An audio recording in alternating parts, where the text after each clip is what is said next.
नमस्कार, मेरा नाम आयुष है। आप प्रभात खबर देख रहे हैं।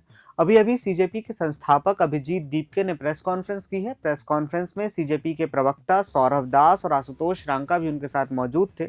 इस प्रेस कॉन्फ्रेंस में सीजेपी ने अपने आगे की कार्रवाई के बारे में बात किया है। सीजेपी ने सवाल उठाया है देश की संस्थानों पर, जैसे कि इलेक्शन कमीशन ऑफ इंडिया और जुडिशरी पर सवाल उठाते हुए उन्होंने कई आरोप लगाए हैं। उन्होंने यह भी कहा है कि पहले वोट देने वाले लोग सरकार का चुनाव करते थे, अब सरकार ही वोट देने वालों को चुन रही है और इलेक्शन कमीशन को कटघरे में खड़े करने का प्रयास किया है। वहीं दूसरी तरफ जुडिशरी पर सवाल उठाते हुए उन्होंने केसेस पेंडिंग के मामले के बारे में बात की। आइए सुनते हैं उन्होंने क्या बातें कही।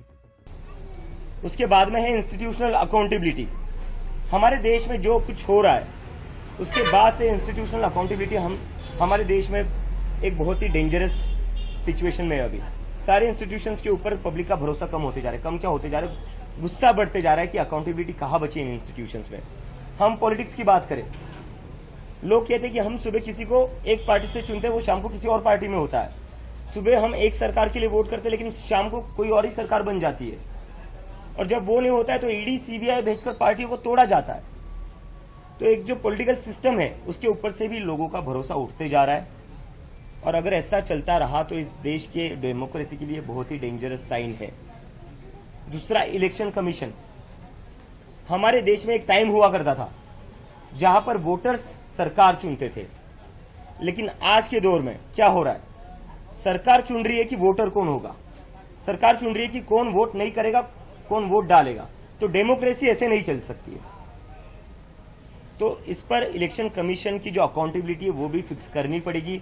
अगर इलेक्शन कमीशन की अकाउंटेबिलिटी फिक्स नहीं करेंगे तो ये देश में इलेक्शन मैनिपुलेशन होता रहेगा और उससे उसके बाद नाम के इलेक्शंस रह जाएंगे। It will just become a formality, जो हम नहीं चाहते।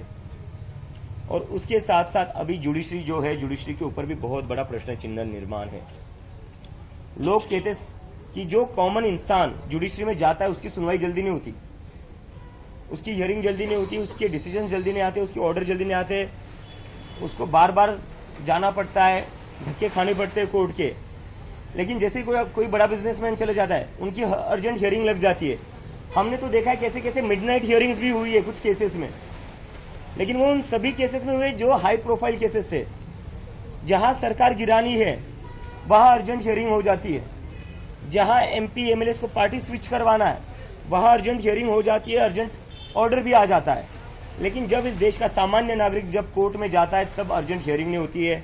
और तब तो मतलब कुछ जज तो ऐसे वो स्टेटमेंट भी दे देते कि हमारे पास अभी इसके लिए टाइम नहीं है। तो इसके वजह से देश के लोगों का जुडिशरी से भी भरोसा उठता जा रहा है। तो आपने सुना कि सीजेपी के संस्थापक अभिजीत दीपके क्या बातें कह रहे हैं। आज ही उन्होंने अपने पूरे पार्टी की कार्यकारिणी का भी ब्यौरा दिया है। उसमें जितने भी पदाधिकारी हैं उनके अलावा उन्होंने यह भी मेंशन किया कि इसके अलावा अभी भी कोई पद पर नहीं। साथ ही साथ उसके नोट में यह भी मेंशन किया गया था कि धीरे धीरे 6 महीने के भीतर अलग अलग लोकसभा क्षेत्रों में अलग अलग जिम्मेदारियां भी बांटी जाएंगी। तो कुल मिलाकर अभी तक बात यहाँ तक पहुंची है सीजेपी की। वहीं दूसरी ओर यह भी खबर आई है कि अभिजीत दीपके के घर के बाहर 2 युवक जो कि सीजेपी का ही अपने आप को सदस्य बता रहे हैं, अभिजीत दीपके के खिलाफ ही धरना प्रदर्शन पर बैठ गए और अनशन कर रहे हैं। उनका मानना है कि जो पदाधिकारी नामित किए गए हैं सीजेपी के, वो सभी कहीं ना कहीं अभिजीत दीपके और बाकी लोगों के मित्र ही। जो लोगों ने मेहनत करी है सीजेपी को खड़ा करने में, उन्हें अभी तक कोई पदभार नहीं संभाला गया। यह आंतरिक कलह शुरू हो गया है सीजेपी के भीतर। सीजेपी अपने नए रास्ते पर आगे बढ़ती हुई एक प्रेशर ग्रुप की तरह काम करना चाहती है। अभिजीत दीपके ने ऐलान किया है कि वही कोई पार्टी अभी नहीं बनाने जा रहे हैं, मतलब कि वो चुनाव नहीं लड़ने वाले। देखते हैं इस पूरे मामले में आगे क्या होता है। जो भी होगा हम अब तक खबर लाते रहेंगे। तब तक देखते रहिए प्रभात खबर। शुक्रिया। प्रभातखबर.com, विश्वास वही, रफ्तार नहीं।